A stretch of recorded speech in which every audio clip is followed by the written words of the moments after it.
Restituto. Comes up to the pocket. Fires to the right side. Caught by Diggs. Stay up. Oh, my God. Oh, my God. Diggs. Touchdown. Are you kidding me? It's a Minneapolis Miracle. I got 3 words for you. You like that?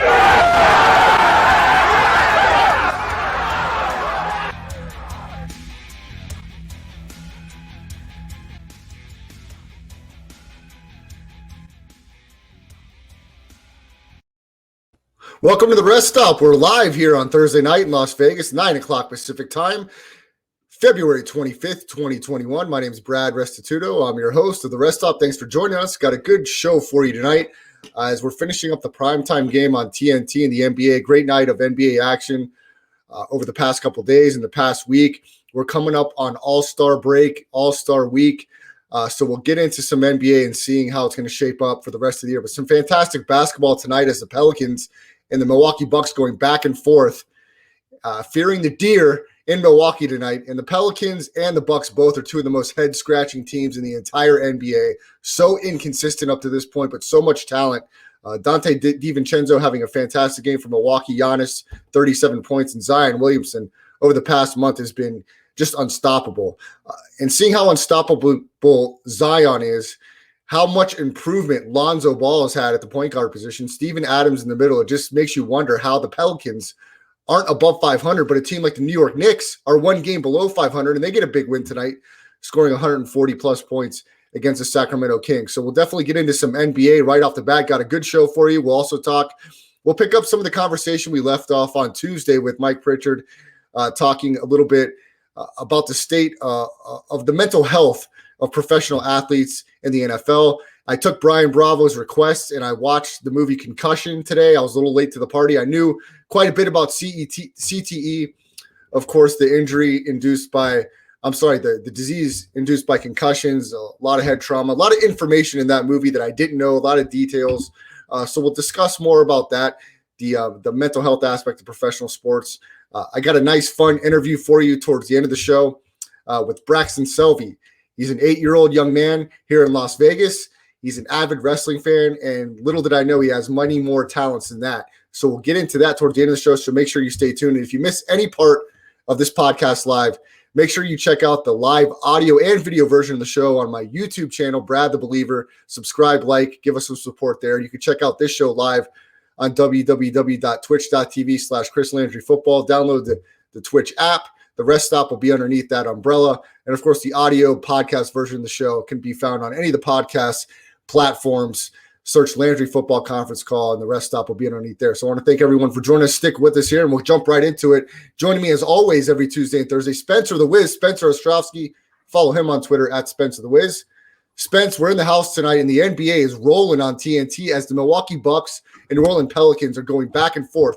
Over 20 lead changes in this game, Spence. They're battling it tooth and nail, and two teams, Spence, that are so head-scratching because they're so freaking talented and they're so inconsistent. Like I said, you got a team like the New York Knicks who are at 500, and the Pelicans, they can't even broach 500 this year, and they're so talented. And I'm telling you, and tell me if I'm wrong, is Lonzo Ball not playing his ass off and starting to be in the conversation for most improved player? The guy's over 40% from three. He's a great leader on the floor. He's solid defensively. If he could stay healthy, this guy's got to be at least in the conversation. He's playing really solid basketball. 6 of 10 from three tonight. I mean, he's been great the past month. Yeah, it's honestly more exciting that he might be on a different team come soon here. I don't know if the Pelicans are going to be able to pay him or will pay him what he's looking for. He is having a career year, and he will be, in the conversation for most improved player. The whole Zion experiment is actually quite fascinating. And you look down his stats, I think he has over 30 points tonight. He had like a really crazy block and all that, but for some reason he just doesn't impact winning. And it's not like he doesn't have the team around him to do so. They have one of the more talented rosters in the NBA, in my opinion. Steven Adams and Eric Bledsoe. We didn't even mention Brandon Ingram. He's been great. Brandon Ingram, people are saying is one of the best small forwards in the league. maybe JJ Redick, one of the best role players in the entire NBA. I mean, this team is uber talented, Spence. They could beat any team on any given night. And if it was a 3-game series, they could beat anybody there too. There's no doubt about that. But they can't consistently win in the league. And they're going to be fighting for a playoff spot come the end of the year. Yeah, and the thing is that people think that Zion is this all-encompassing, exciting player like LeBron was in his rookie season. Now, I'll agree with you in terms of athletically being an absolute freak and a monster. Of course he is. He might be more athletic than LeBron James even in his rookie season. The way it's just unnatural the way that he looks. And, a lot of people criticize him and say that he should be losing weight. There's always validity to that, and I'm sure it would help him a bit. But I think it's actually hard, like the way just his body type is, his metabolism maybe, that it might not be possible. But at the end of the day, you can't first of all, he's like barely, he plays the power forward position, but he can't guard anybody. He's not very good defensively. And I've seen games this season where he's been healthy and he has been sat out in the last few minutes of the game because he's such a liability at that point. Is he fantastic to watch? Is he one of the most fun players to watch in the NBA? Yes, absolutely. I love watching him jump 50 billion feet in the air and volleyball spikes and stuff, but they're going to need more out of him this entire season, keeping his head in the game. Like, it's not all about him. It's got to be difficult for him because he was a celebrity at a very young age in high school. Very much like LeBron, the way he's coming up media wise, and who knows how big LeBron would have been in high school, the way social media works today. But he's going to have to get out of his head a little bit. He always seems a little separated from the team. I never really see him dapping it up with his teammates. And not to say that they hate him, but there definitely is a lot of room to improve. And Brandon Ingram's going to have to step up too. Not on the stat sheet. He was a borderline all-star this year. He obviously wasn't going to make it over someone like Paul George, but I don't know what it is they need out of him. I think you can be a non-vocal leader. So I think it's within the possibility, but he's going to have to show, get the respect of his teammates. Steven Adams is a goofball, and Eric Bledsoe is a total, decent role player, but certainly not someone who you talk to in the locker room to confide in. And I know I was long-winded about the Pelicans, but at the end of the day, the main points here, Zion's got to get better and impacting winning, and on defense, Brandon Ingram is going to have to, be the guy that everyone looks to. Spence, don't worry about being long-winded. This is, we're definitely hitting it off strong with NBA. And look, with Zion, he's got to be more of a force on the boards, Spence. I mean, I think he's averaging 6 or 7 rebounds a game. Tonight, he only had 8. He did have 6 assists, 34 points. I mean, there's no reason, as physical as he is, that he can't be averaging 12, 13 rebounds a game. We know he can block shots. So I think he can get there, Spence. I really do. I think with coaching and with him reflecting and watching some film in the offseason, he's certainly the guy that they're going to build this team around. Now, as far as Lonzo goes, real quick, in free agency, I've got to believe LeVar Ball. I've got to believe that he's going to try everything he can to get the brothers together and talk about how amazing that would be, because LaMelo Ball is starting to separate himself with the Rookie of the Year conversation, Spence, the Wiz. They get another big win as a big dog last night on the road, and with a roster that doesn't necessarily stand out to you, they're winning some games that a lot of people wouldn't think they'd win. And LaMelo's getting better and better each game. It's so fun to watch because we've been following the Ball family for many years. A lot of people think LeVar Ball's a clown, thinks his kids aren't any good. Man, I love the fact that they're stepping up to the challenge. They're playing better basketball. And Spence, I told you I was a big Lonzo fan, and this year he's living up to what I thought he would be, finally. Okay, so the believer, Spence, knows what the hell he's talking about in sports. It just doesn't always happen on my watch. And this is great. I love to see it. I think he can continue to get better, Lonzo and LaMelo. And LaMelo he's playing better than I could have even expected at this point with no offseason. The kid's got way more confidence than any of the other Ball brothers. And he can do whatever he wants. Spence, he's a great ball handler. He's so long. He can get to the rim. And the great thing is you don't know whether he's going to pass or shoot. So the defense has to respect that. And he's so athletic and long that if he just has that sixth sense like he did last night, he gets to the cup. The defender can't commit to him because he may drop that dime, and he goes and slams it and takes the lead. It's just, if he keeps improving that shot, man, the Hornets may have the best draft pick they've had under the Michael Jordan regime. And I love seeing the Ball family succeed. And the two brothers are both playing well. And I'm ready to see Jello get his shot. Well, I don't know about Jello. I don't really think he likes to play basketball. He just does He because might his not. brother does. He might not. And his dad. Not that he's untalented, but the way he plays out there is pretty loosey-goosey, wild, just trying to get it over with. No, but in terms of LaMelo, I actually assumed he was going to have the 6 assists and the 6 rebounds, which is what he's averaging now. He was just very talented. He's very big at his size for the point guard position. Yeah, I thought he would struggle to score a little bit more, and he is. He's only shooting 43% on the season. He's averaging 16. But I think during that time, Devontae Graham was out, and he was averaging over 20 points per game, just playing a lot better. The best thing about his arsenal, and I pointed this out like during draft season, is it's great that he has the essentials to become a great guard in the league, like limitless range. Some players you couldn't imagine them taking a deep three. Now he takes a few of them that he shouldn't. Sure, you can say the same thing about Trae Young. You can say that about most players in the NBA, right, in my opinion. So he'll learn to mature, and I think it's great that he's away from his dad. I doubt his dad ever makes his way up to Charlotte, at least not too often. So I think the more he distances himself from him, not that he should not have a relationship with his father, just not having him on the sidelines every single game, I think is good for his development, and because he has some childish tattoos, which I saw today. But other than that, he has been very impressive for the team. And I said the Hornets would be the most fun team in the NBA to watch. I think it's true. Yeah. The addition of Miles Bridges that they had, and Patrick Williams, or not Patrick Williams, I'm mixing up names here, but I think his name's PJ. I like the roster. PJ Washington, maybe. Yeah, PJ Washington, that's right. And we know, Gordon Hayward. Gordon Hayward's playing solid ball. I mean, we didn't like that contract, but he's playing good ball. Look, yeah, I'll give Jordan credit. I'll give Brago credit. The Hornets, look, they keep winning games, and they'll be in the conversation. And look, Spence, I love to pat myself on the back about my elite talent evaluation, but I got to give you credit where credit's due. I asked you before the NBA draft who your sleeper was, and you were convicted that Tyrese Halliburton was your guy. And this guy is in the top 2 or 3, at the very least 3, conversation of Rookie of the Year. He's playing amazing basketball for the Sacramento Kings. Now, the Kings aren't winning as many games as they would like to at this point in the season. They've had some kind of up and down spurts. A lot of teams that we talk about have done that. Halliburton again tonight off the bench spent 17 points, 4 rebounds, 4 assists.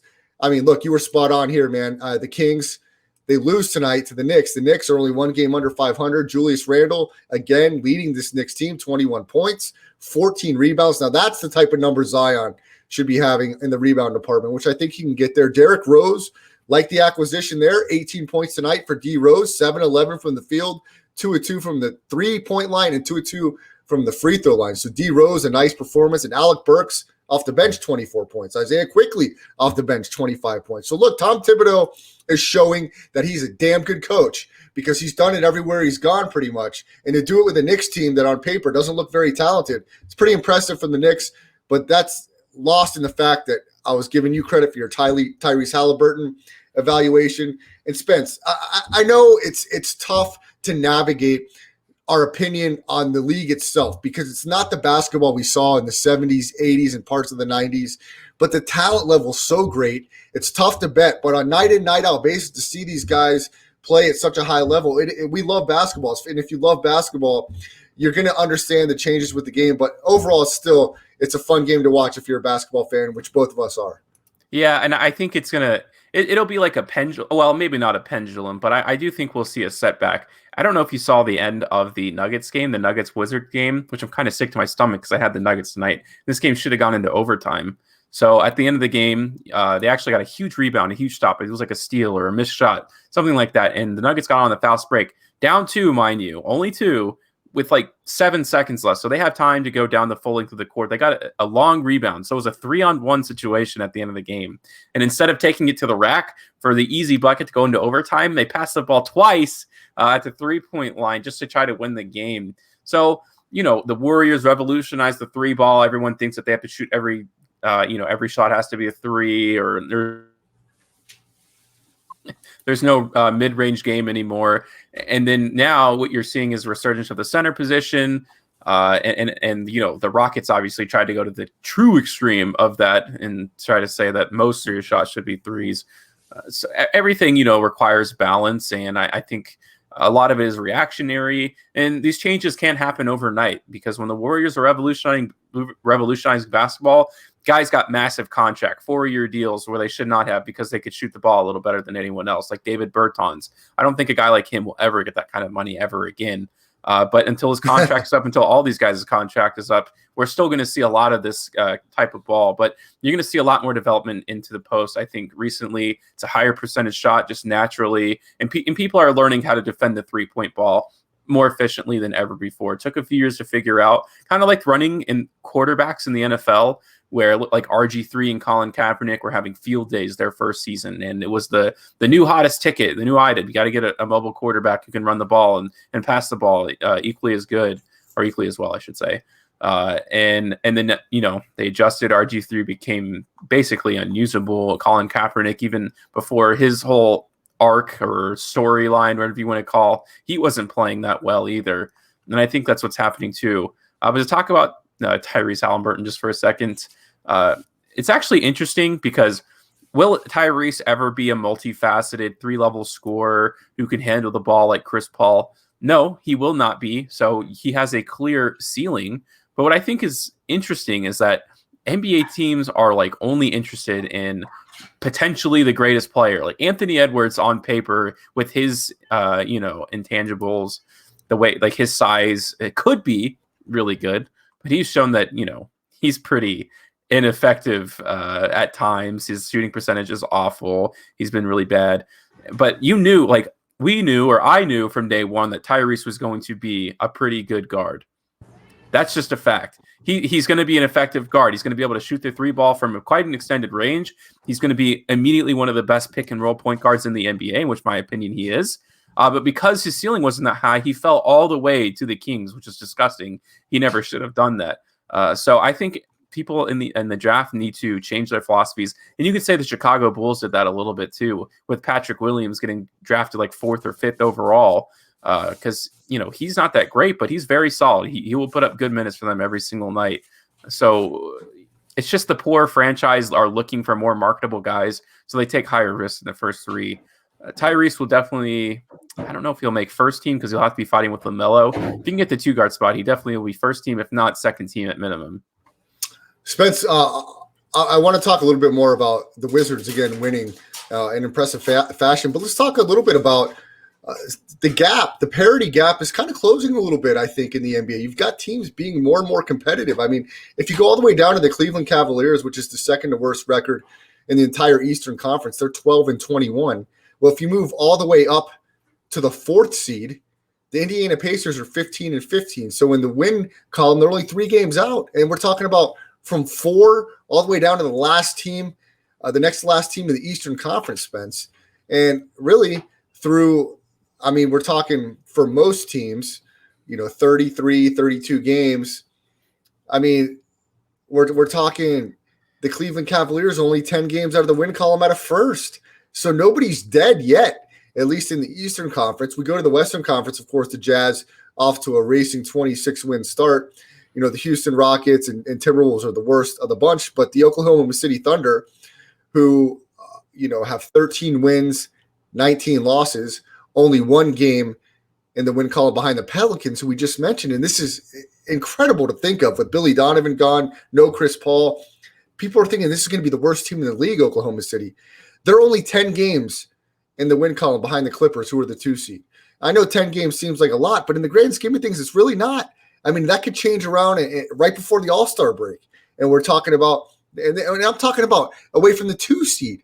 They're only a game out of the win column, right, of the 9th seed Grizzlies, and 4 games from the Nuggets. The Nuggets are the 8th seed right now, who was in the Western Conference Finals last year. So I think, Spence, aside from the maybe bottom teams, we're seeing teams a lot more competitive from top to bottom. How can you explain the freaking Thunder only have 13 wins? It looks like they're going to go over their win total. They're competitive every night.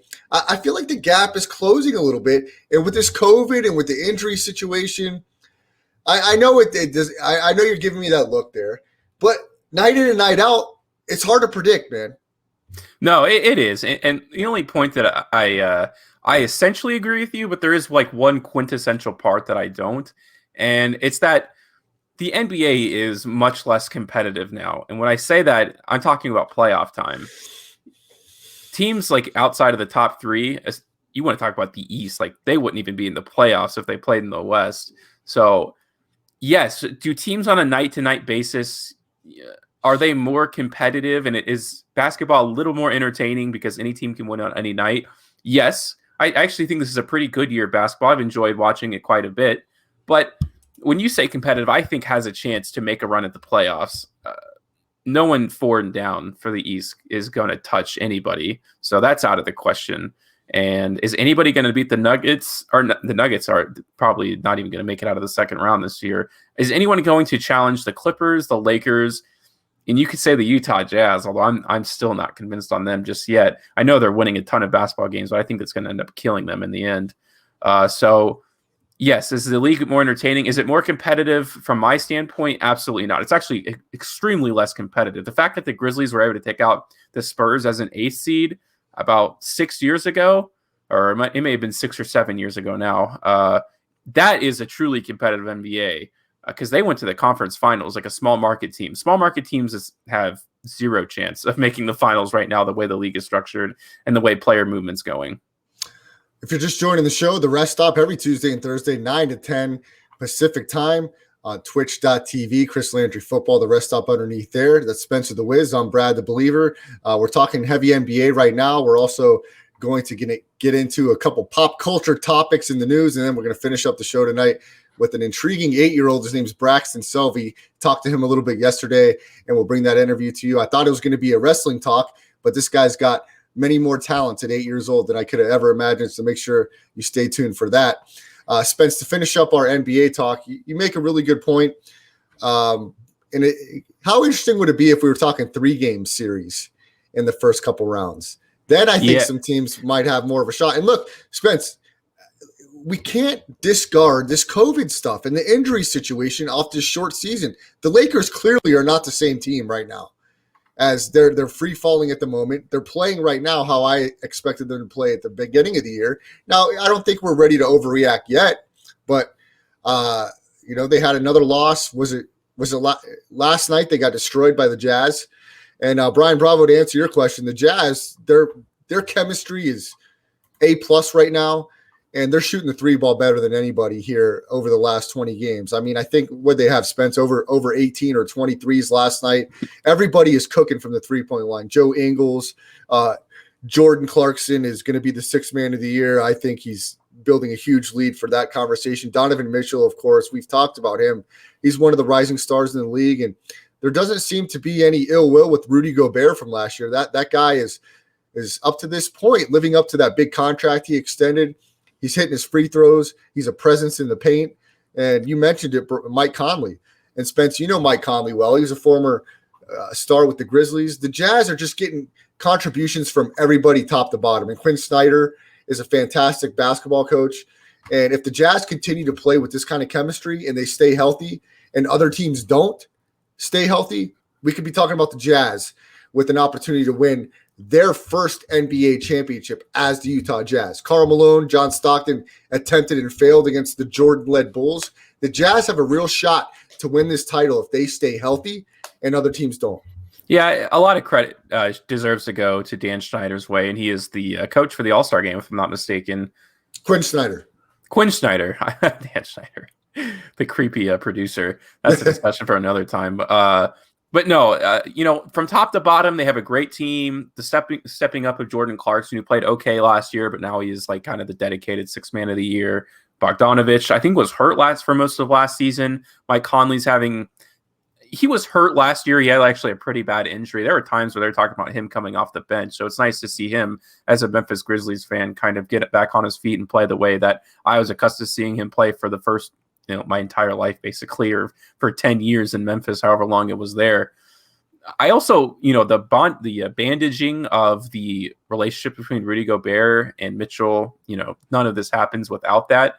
And I think there is some sort of factor that the fact that they are in Utah, there isn't much to do. And, when Donovan Mitchell was in my...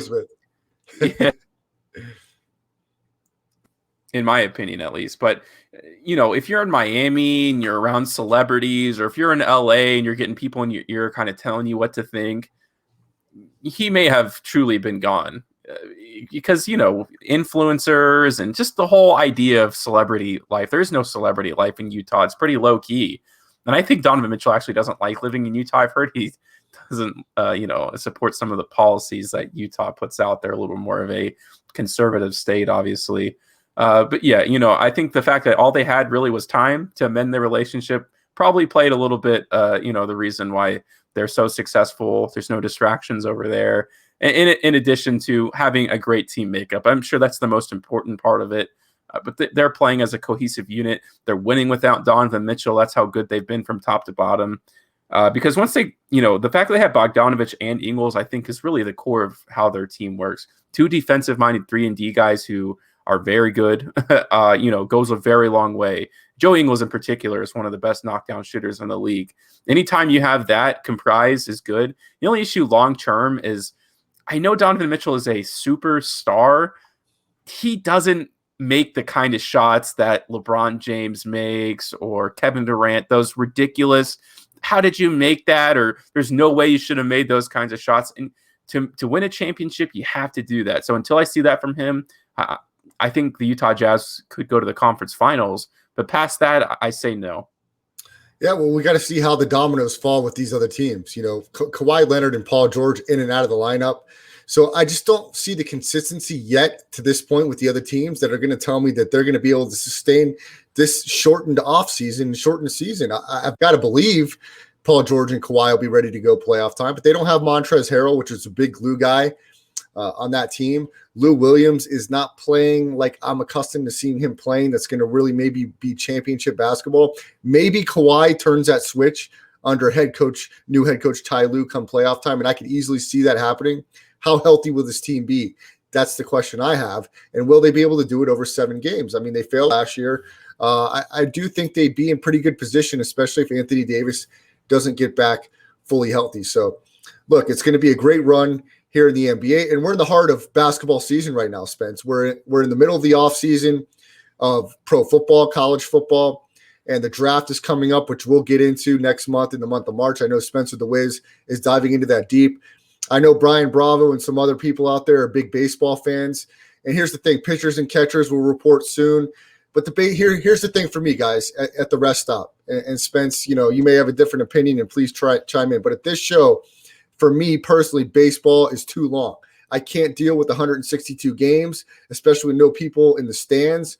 Like, come talk to me playoff time. If there's some big-time news that we should get into with baseball, we'll get into it. But I'm not going to sit there and talk for any length of time about an elongated season where you're going to have game after game. If there's some big stories to talk about, of course we'll hit it. But you can't deep dive into baseball like you can basketball with a season where a lot of the time every game counts. That's not going to be the case with this long baseball season. So to me, it drags on too long. I wish they'd shorten the season like they did last year. There's more storylines. It's definitely every game matters in Major League Baseball when the season is as short as it was last year.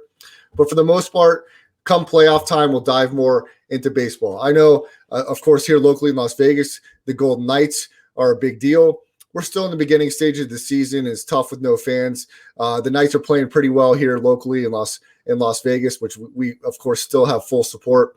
College basketball, we're coming up on March Madness, Spencer the Wiz. Here locally, UNLV basketball has been extremely disappointing.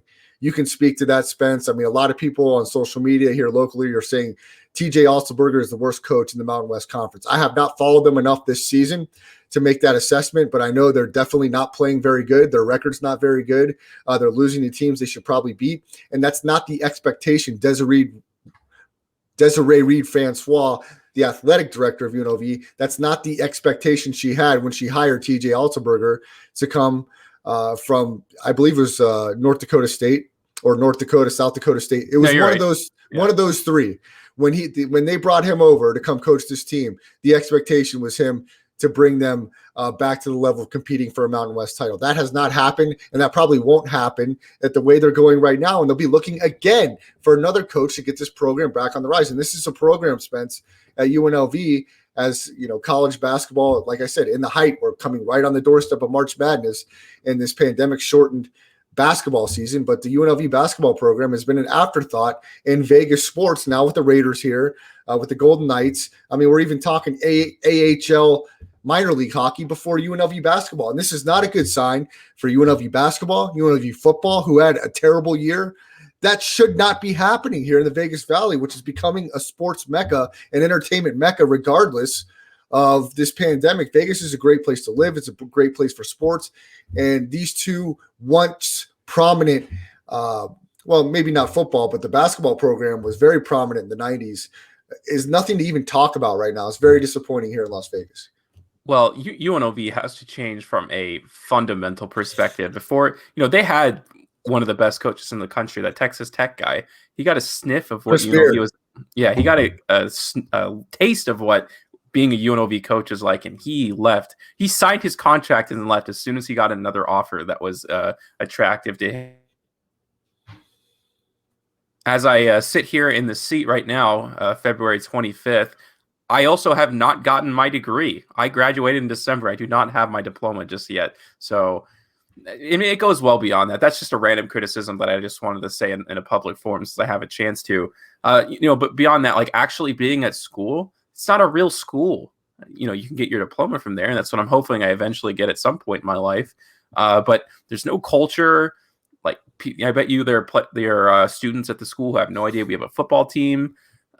It doesn't, at never one point was I like, wow, I'm so glad I got the quintessential college experience. Now, I worked most of the time, so I'm sure I didn't fully engross myself, but still, when you walk around, it's very separated. They have fraternities, but they're very weak, and there's only a couple of days where you notice them. Most of the time, they're annoying. You have people begging you in the parking lots and stuff like that to join their groups, or people have been assaulted, like right on campus. And police never seem to be there. I can't imagine if you're a kid and you're going through the gauntlet of teams and like maybe you want to join and you get this tour of Auburn or Ole Miss, because I went to an Ole Miss game. And you're walking around the beautiful flowers and vineyards, whatever you want to call it, as you go through the campus. It's truly a riveting experience. The one time I went, I saw an Ole Miss Auburn game, and like as you're walking to the stadium, college-age kids are walking onto the campus, talking about the game, talking about school, and then you want to go to a UNLV basketball game. You're scared of getting mugged before you walk in for the most part. There are no students there, probably only the season ticket holders who remember when UNLV was good. So I can't imagine that's, and also our education just isn't all that good. Now, I had some fantastic teachers. I don't want to say I didn't, but I don't think people view UNLV as the top academic school in the country or top 10, top 100. No one's going to mention them.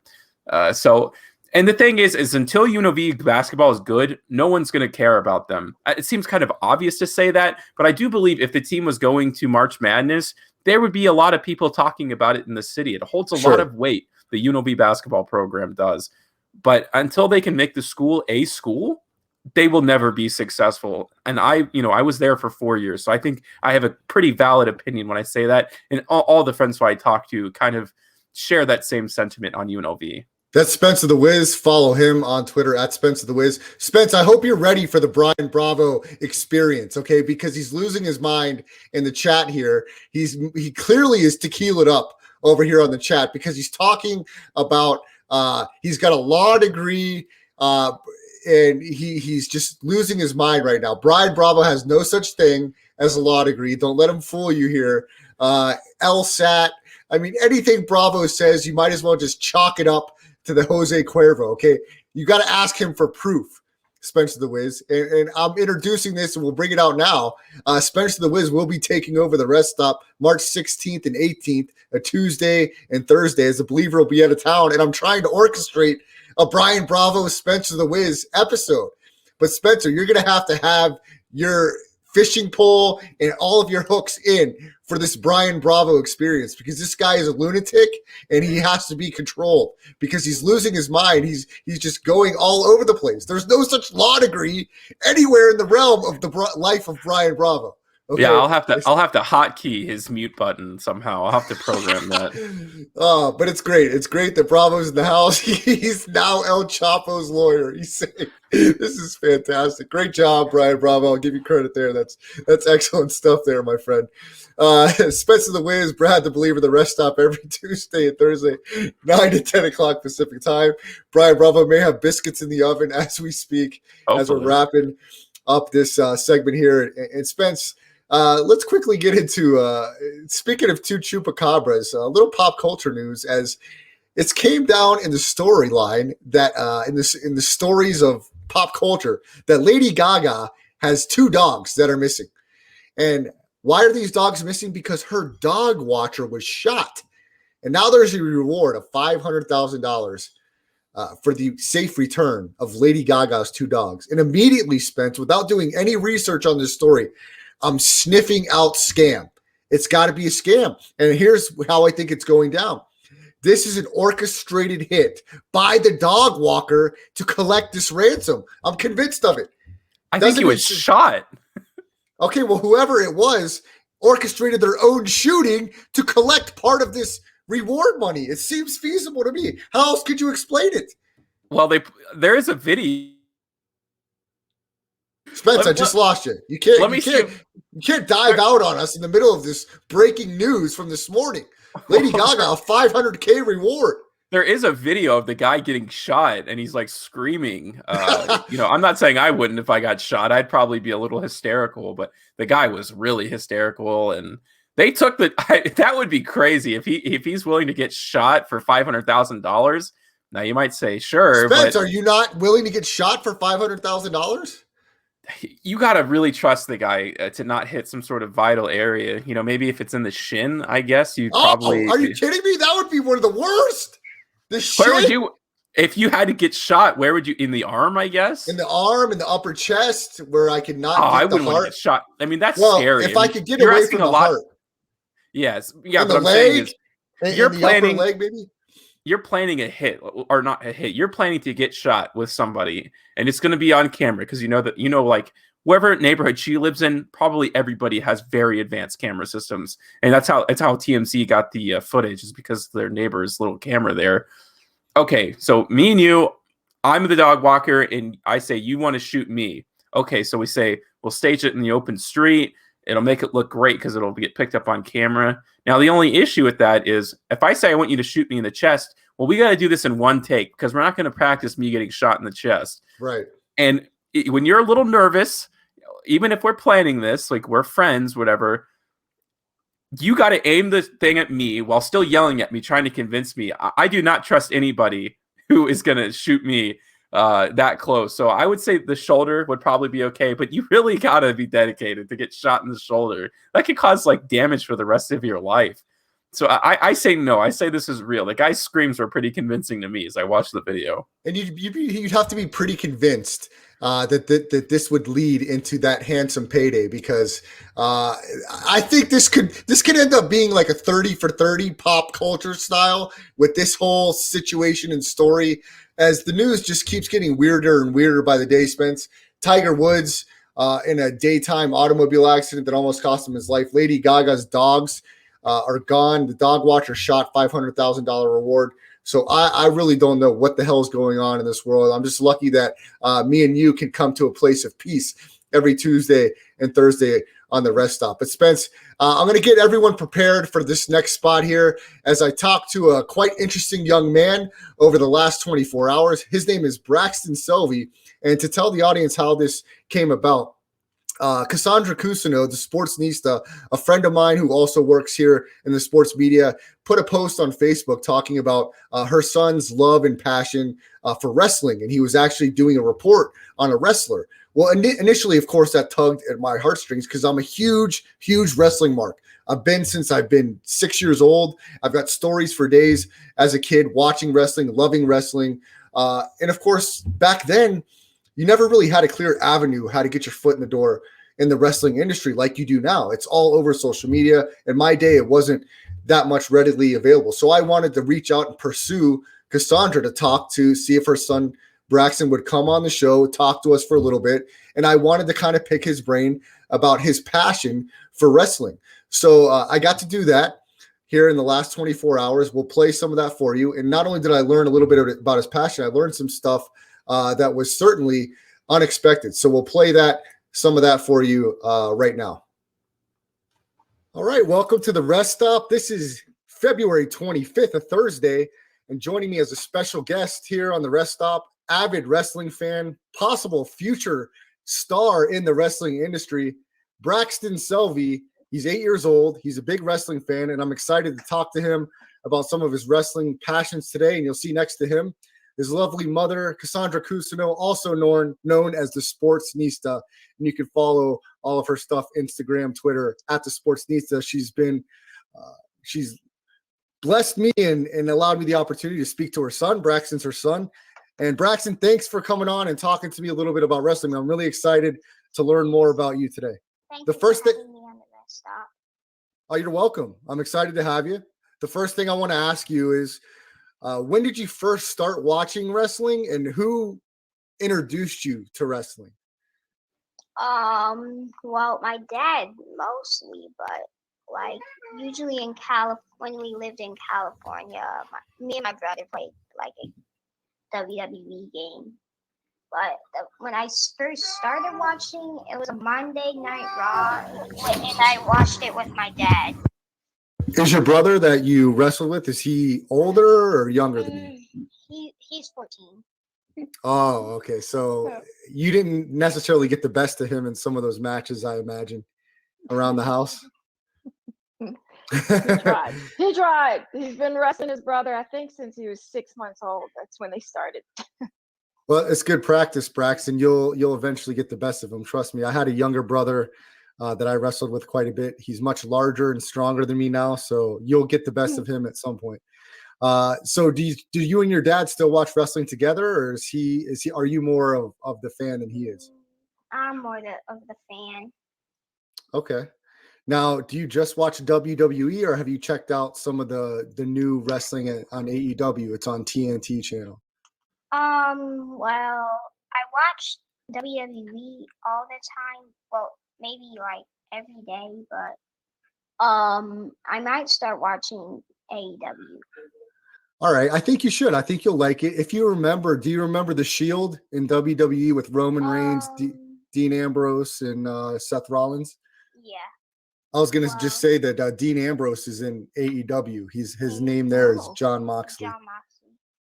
Yeah, so it's pretty fun. If you get a chance, definitely check it out. That's kind of like my go-to thing right now, and a lot of guys that used to be in the WWE are over there. But enough about that. Who are your favorite guys in WWE? Your favorite guys to watch and guys you root for the most? Well, my first one is Edge, then Christian. My third is one of the partners of the New Day. Would that happen to be Kofi Kingston? It could be Kofi Kingston.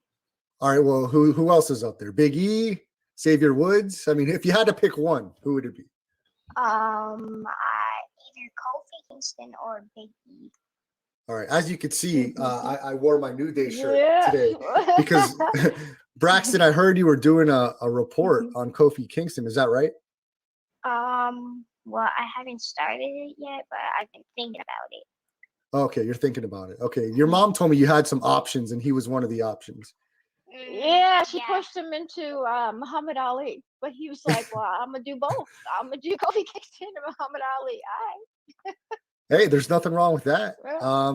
So tell me, is wrestling one of your top passions? Do you love it like more than some other sports, or is it just something that you like every now and then? What it seems like to me from what your mom told me is you have a great passion for wrestling and you love it a lot. Is that true? Yes. Do you see yourself? What would you like to do in the future? Well, I want to become maybe like a WWE reporter. Yeah. Well, like somebody that like announces the matches, or just like maybe writes about what they saw on the different shows. I might be like someone who like maybe announces or the other thing. Journalist? Yeah. Do you have a favorite announcer? No. You don't? Do you like Corey Graves? He does some of the stuff on SmackDown. Or are you not a big fan of his? I'm a big fan of Michael Cole. I like him, but he's my favorite announce whatever it's called. Yeah, announcer Michael Cole. He's all right. He's not my favorite, but we all have different tastes, and I respect the fact that you like Michael Cole, and he's your favorite. That could be you one day, because Michael Cole doesn't only do the announcing; he does a lot of stuff and work with wrestling behind the scenes. He helps put some of the matches together and coach some of the guys that are kind of new into the industry. So he has an important role within wrestling. So he's definitely somebody that's cool to be a fan of. He's been trying to push me to get a YouTube channel, so I'm stalling a little bit. Let's see where the effort is, but perhaps. Hey, a YouTube channel will be a fun thing. Braxton, I'll support it. And if you let me come on with you to talk wrestling, I'm certainly open to do something like that. So what else do you really love besides wrestling? Do you like to do anything else, or anything else that you have a lot of passion for in your life outside of school? Well, video games mostly, but I like building Legos, playing instruments, and I am a purple belt in Taekwondo, and I've been doing it since I was 4. That's a pretty cool accomplishment. Congratulations on that. Hopefully when you start your YouTube channel, you could put some of your Taekwondo videos on there too. I think you'd build quite the following with all your interests. That's cool. You're certainly a lot more talented than I ever was at your age. What instruments do you play? Well, I want to play the bass guitar, but I play the piano, and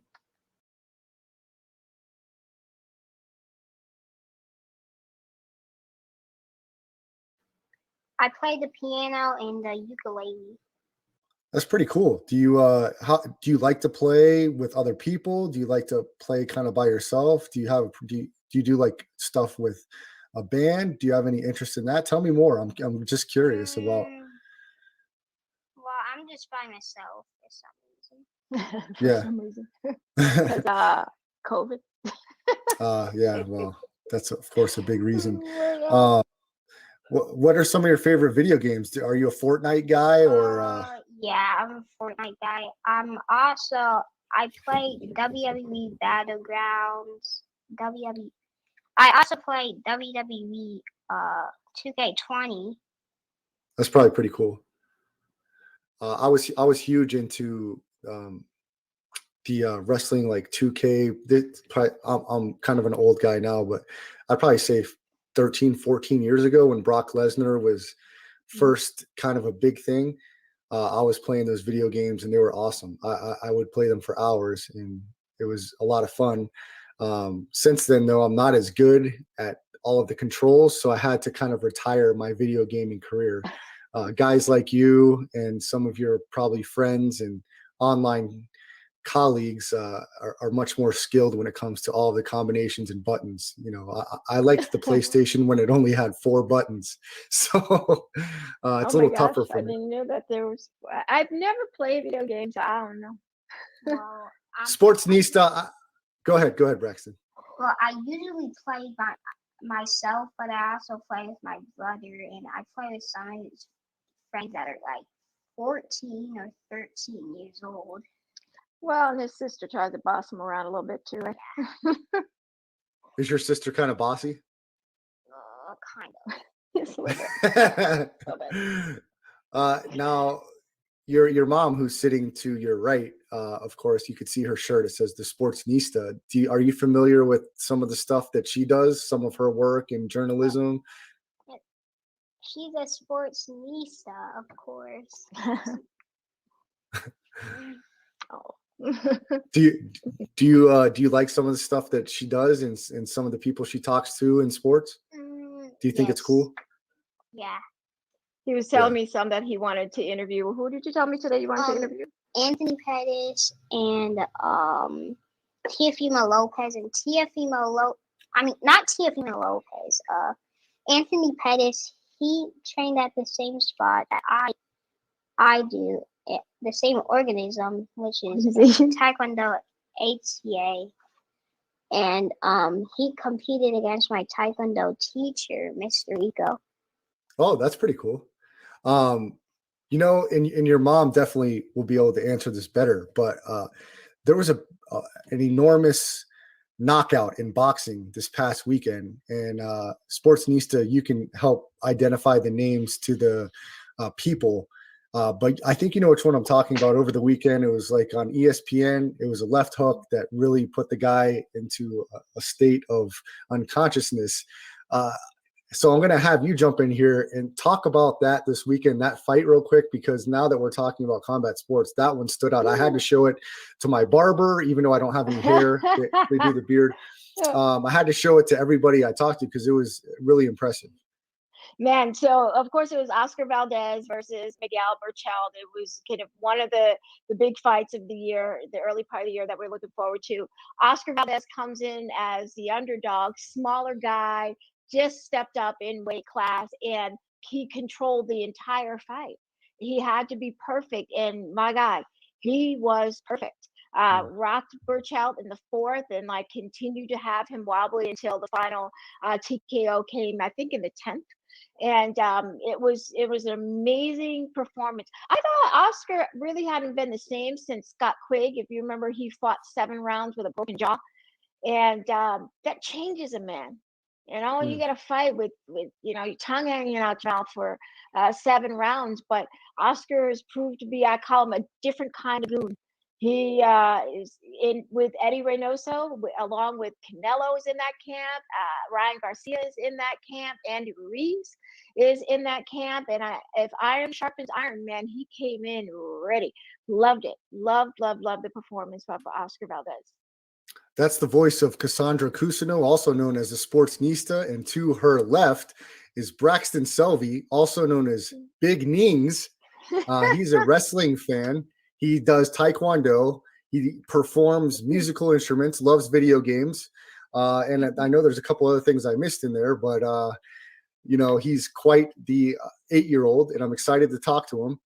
And Braxton, tell me about this nickname, Big Nings. How did you get that? And it seems pretty scary to me. If I knew somebody by the name Big Nings, I'd probably stay as far away from him as I could.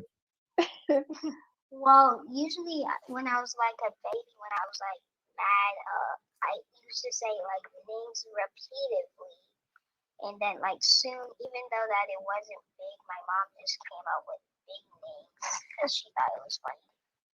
Yeah, your mom is quite the comical character. I know she's done some stand-up comedy, and she's very quick-witted, so it doesn't surprise me that she helped kind of push that nickname to the forefront. And he's a little guy, so it's like it's an oxymoron for certain, you know. I'll be here sometimes, you know, they're doing virtual school, and I'll be hollering Big Nings, and I won't know that he's off of mute. So like the teachers have heard me say all kinds of crazy stuff in the background. Braxton, how on a scale of 1 to 10 of all the people you know, where does your mom rank as far as on the wild scale? Is she more wild than your dad? Is she like more wild than your teachers? Like, out of everyone you know, is she like a wild woman? She's very outspoken and funny. Be honest with me now. Not tell me the truth. No. We're about to make a top wrestler. I have to say yes because I don't want that smoke, but there. my sister, yeah. So you're who's the toughest out of everyone in the family? Your mom, your dad, your sister, your brother, or you? It might be my dad, then mom, then would be my sister, then my brother. Your sister's just mean. Just Yeah. She's not too. She's a lot of bark, not a lot of bite, huh? Oh no, she's a lot of bite. Oh, okay. A lot of bite. So if your dad and your mom were a tag team, how successful would they be? Would they be able to take some people out, or Speak up just a little bit, Braxton, so I can hear I you. mean, they could, but if they went against like Braun Strowman, Come on, man. Yes. Yeah. Yeah, Braun Strowman might get the best of a lot of us. So Oh, no. I would have to use my biggest muscle, which is right here. I don't There know you if go. Braun Strowman could get with that.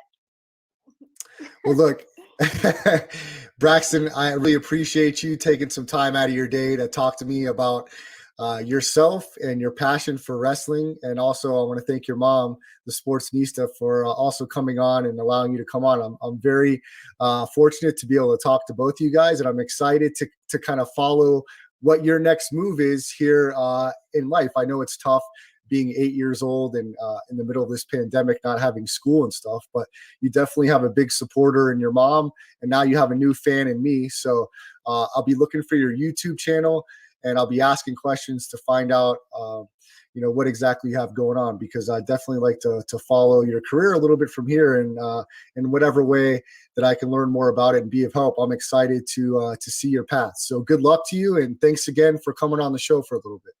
Thank you. Thank you. Thank you All for right. having me on the rest stop. Well, you're welcome. You guys have a great night, and we'll talk again soon.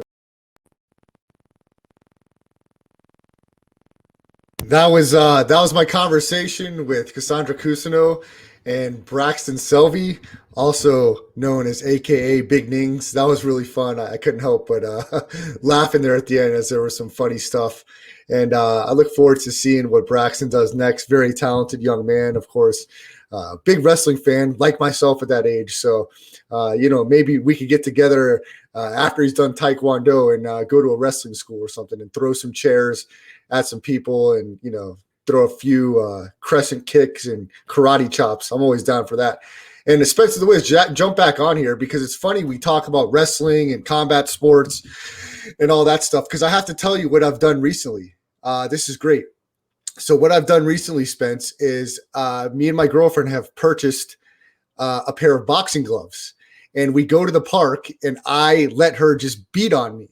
And I try to work on my defense skills so I could take a punch, move from a punch. I don't give the punches back, of course, but she gets out her aggression and energy. And then I try to work on my reflexes against somebody not quite as quick as Floyd Mayweather. So it's been fun so far. It's a great workout. I may look like an idiot for wanting to take punches, but I find it fun. Spencer the Wiz. Oh, yeah. I boxed once in high school, and it was a great time, but I got tired a lot quicker than I maybe thought I would. Wrestling, you can understand, it's very physical, obviously that's the nature of it, and boxing is too, but you wouldn't think like just throwing punches after like a few minutes would really like exhaust you. But there's and I was in high school, so I was in pretty good shape. I couldn't barely keep my hands up after a few rounds. Boxing is an awesome sport. It is a great sport, and it's tough, so you definitely, bravo. Those gloves will be ready for you when you get to Vegas, my friend. I'll give you the free reign. As many times as you let me choke you out in some of those tequila-ridden days, I'll give you the gloves and let you beat on me a little bit, and we'll see how my practice against the lovely Amanda is against the Brian Bravo right and left hand. So we'll follow that closely, and Spence, you'll have to film that. When Brian Bravo makes it to Vegas and we're in the park and I let Bravo take some shots at me, we'll see who gets the best of who. I won't get to hit him back because that's not the rules, but we'll see if I dodge and block more punches than he lands, and that'll be a fun video to shoot. So we'll definitely have some more stuff as this year continues on the Rest Stop. Thanks to Spencer the Wiz. He's my co-host. He's the producer. He's the heartbeat of the show. I appreciate all that he does, and we'll have some great stuff coming out as the year turns on. So as we move into the weekend, I hope everybody has a great weekend. We will hit some of the stuff we missed tonight next week. Of course, the conversation of Russell Wilson. Is he going to be on the move? Well, that conversation came up today. We'll talk about that. Kyle Lowry, the point guard of the Toronto Raptors, champion Kyle Lowry in the conversations. We'll see if anything happens over the weekend with the Raptors. So I hope everybody has a great weekend. I hope everyone stays safe out there. And we'll be back, as always, on Tuesday, 9 o'clock Pacific time. For Spencer the Wiz, I'm Brad the Believer. Have a great night, everybody. We'll see you back live on Tuesday night.